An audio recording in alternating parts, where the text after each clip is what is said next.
My Carolina Panthers just captured a very ugly, gritty, improbable win over the Atlanta Falcons, 9-7 to move to 2-12 on the year. So in this video, I'm going to do as I do after each and every game and provide you all with a few awards for some performances I saw put forth out there on the field this week. And we are going to get into all of that right after this. I'm from the foe, you dig? Welcome to The Way I See It with Jamario Rashad. This is a Carolina Panthers fan channel. Please do me a favor by hitting the like button, and please make sure you subscribe as I am on my road to 3K. Trying to make sure my channel continues to grow as this season plays out in the late stages. Now that that's out of the way, let's go ahead and get to the video. Before I give you all my first award, I would like to remind you all that The Way I See It is now partnered and sponsored with BetUS. If you use the affiliate link in the description of this video, you will receive up to a 125% bonus on an initial deposit of at least $100. So go ahead and do that. And if so, just know that you are supporting the channel as well. So without any further ado, man, let's go ahead and get to these awards. Now, although we won, although it is Victory Monday and we should be rejoicing in the sweet taste of the nectars of victory, of course there is always bad that is put on film, and when that bad is put out there, I am here to call it out. So winning about his 11th "You should have stayed your ass in the locker room" award, Miles Sanders. Now this was just absolutely pathetic in my opinion. Why? Because the O-line had not arguably, absolutely their best game of the season. It was tailor-made for the bodies we had on our offensive line. A ugly run up and down the field. We are going to win this game in the trenches. Moving other men against their will is what our guys do best for the run game. So as they were out there having their most efficient and most impactful game of the season, to the tune of another running back having a nearly career day or having one of his best days of the season, here we have Miles effing Sanders with 6 carries for 2 yards. He had 2 receptions, so I believe that was about I believe for 11 yards. So that would play out to 8 touches.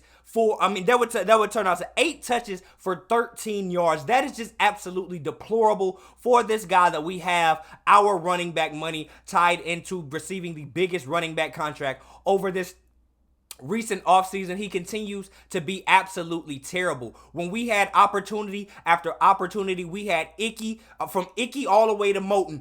Everybody in between was absolutely balling and providing these guys with plenty of lanes and plenty of run space for these guys to, as long as they made the right decision about which hole to hit, they were able to be an effective runner. But as we've seen Miles Sanders be time and time again throughout this season, he is indecisive, he gets stuffed behind the line, and he's small, and he does not have the power to break out of a tackle. So all of those reasons culminated in Miles Sanders going out there and just being completely ass once again, as he's been for about 10 or 11 of these 14, 15 games that we've played so far. So for that reason, unfortunately, on Victory Monday, you, sir, Miles Sanders, should have stayed your ass in the locker room, sir. Congratulations.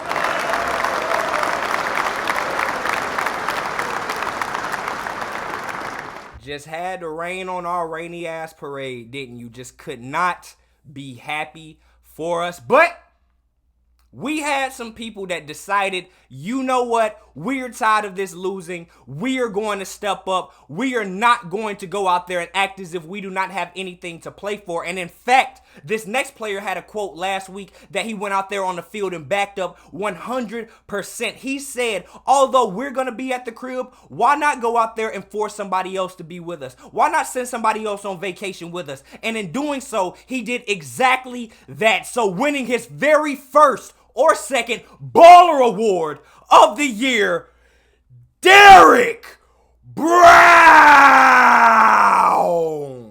who continues to be an absolute monster on this defensive line, only having 5 total tackles, but being superb supremely impactful in the run game with multiple run stuff after stuff, whether it be Bajan, whether it be Algier. The first body that those guys were usually coming in contact with was the likes of Big 95, Derrick Brown, who continues to stake his claim as probably not, and I'm going to say most likely now by the end of the season, has staked his claim as not only the best defensive player on the team, but I think a case can be made as of today that Derrick Brown is the absolute best player on the Carolina Panthers roster. That is over Brian Burns and that is over Bryce Young, both of whom are supposed to be the stars on the two sides of the ball. Derrick Brown has been the most consistent force in the NFL, leading all defensive linemen. That includes defensive edge players, interior line, everybody in tackles. Although he does not go out there and consistently get sacks, his impact on the game is just undeniable. He flashes time after time after time, and all you hear is Derrick Brown, Derrick Brown, Derrick Brown, because he continues to make plays, because that is exactly what he does. So by the end of this season, before the end of this offseason, I believe there is going to be a lot of conversation about what needs to be had about whether or not the Carolina Panthers are going to be prioritizing Brian Burns, as they supposedly were doing before the season, or whether or not they want to put all their chips on the big man in the middle in Derrick Brown. And if he continues to play like this, I believe that argument will not be as strong as many believe that it will be. So for all of those reasons, winning his very first Baller Award, Derrick Brown.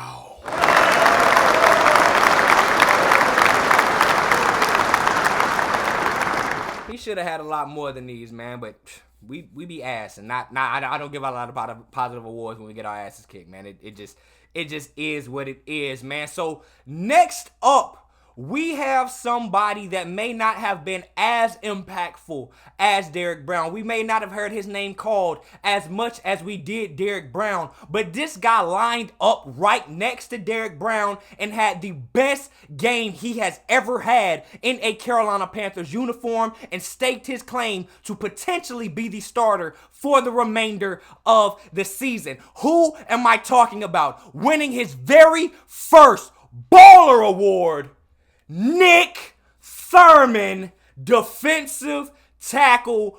Go have yourself a game. He was an absolute baller. Identical stats to Derrick Brown nearly across the board. 5 total tackles, but his impact was felt in the run game. I'm talking about stuff after stuff after stuff. He just was continuously in the background, making sure that he flashed on film, making sure that anybody calling this game was continuously going to have to mention his name, and he was an absolute beast. What we got out of Nick Thurman in this game is what we have been praying, hoping and praying that we would ever get out of Shy Tuttle since signing him in this offseason and all the games prior to this. I have not seen Shy Tuttle have a game nearly as impactful as I saw Nick Thurman have in this game right here, and that is just yet another testament to just how good defensive coordinator Ejiro Evero is. He is good, he is dominant, he is amazing at identifying these players that will play well within his system,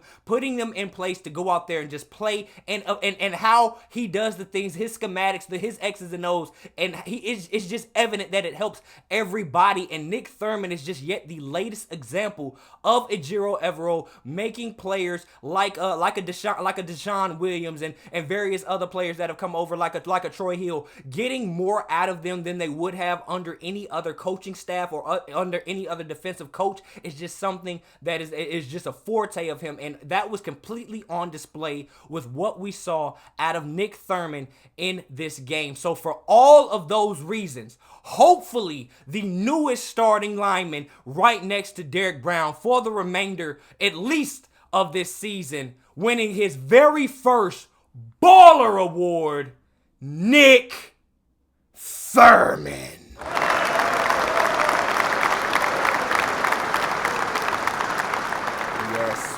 Yes, sir, man. Absolute baller, man. So this brings me to my final award of this game. Yes, we got the dub, but let's be honest, 9-7. I think there's a stretch. It's already me a stretch saying that 3 people balled out, but like I'm being fair, and these were the most impactful 3 players that I could see most consistently throughout the game. I'm not talking about a flash here or a flash there, but this player that I'm talking about right here was just an absolute force, a bell cow, an absolute terror coming out of the backfield. So winning his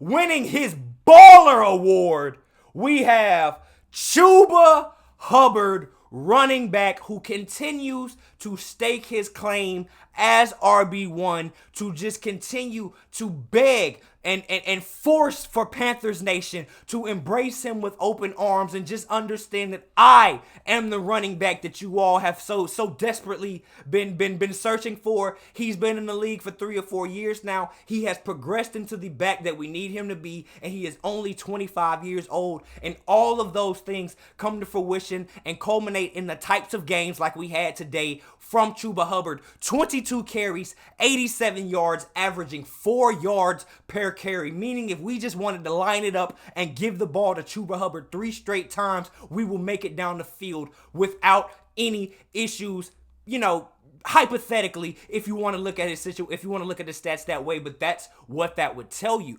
But Chuba Hubbard continues to be an absolute force and show that he has the right to be offended by this team going out and prioritizing the likes of a Miles Sanders, somebody that can only show out behind one of, if not the best O-lines in the entirety of the NFL. And seeing that Chuba Hubbard was able to be a tandem back that showed his stuff whenever he had the opportunity last year beside or behind Thurman, and showing that he has improved and is a better back. He is just continuing to prove game in and game out. There is no way in hell either this season or next that you all are going to let 6 get back on the field over me, because I am that guy, and I respect the hell out of that, and I appreciate that type of effort and that level of attention to detail and effort again from Chuba Hubbard. So up until this point in the season, only 14 games in, Chuba Hubbard has only officially started in 9 of those games. He has had the best season of his career so far, totaling 731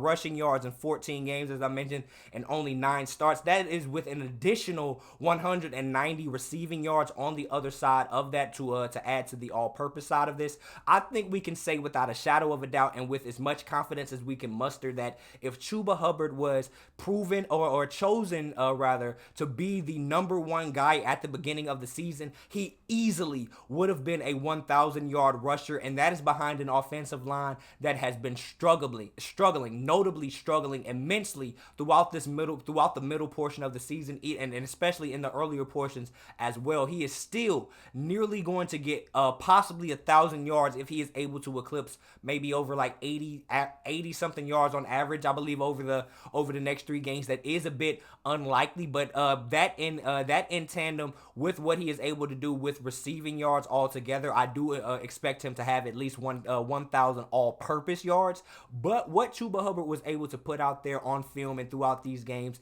in a somewhat relatively limited sample size throughout this season, nearly projecting what he's done so far out to say that yes, this is 1,000% a 1,000-yard rusher behind a middling to bad offensive line. Chuba Hubbard is an absolute baller, and he deserves to be respected and acknowledged as such. So for all of those reasons, winning the final Week 15 Baller Award, Chuba Hubbard.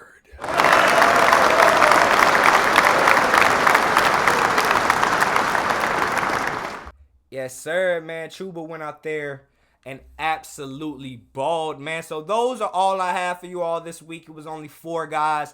This was a very, very ugly game. If you are not a diehard sicko, I do not know how you were able to sit there and watch every snap like I did. I did it with a straight face, frowning, still pessimistic in the back of my mind, thinking that we were going to find some way to mess this up and lose it in the end. Fortunately, that was not the case, and I was able to give in into the positive emotion at the end of the game. It's like, man, we got a dub. What the hell? Who saw that coming? But I'm happy about this, man. Do you all think that there were any other standout players that possibly should have stayed their ass in the locker room because they stood out for the wrong reasons, or were there any other positive ballers that showed their worth in this game and jumped out to you on film as you watch the duration of this game, man? Whatever you all think, leave your comments down in the comment section, and I'll be sure to chop it up with you then. But until next time, I am Jamario Rashad.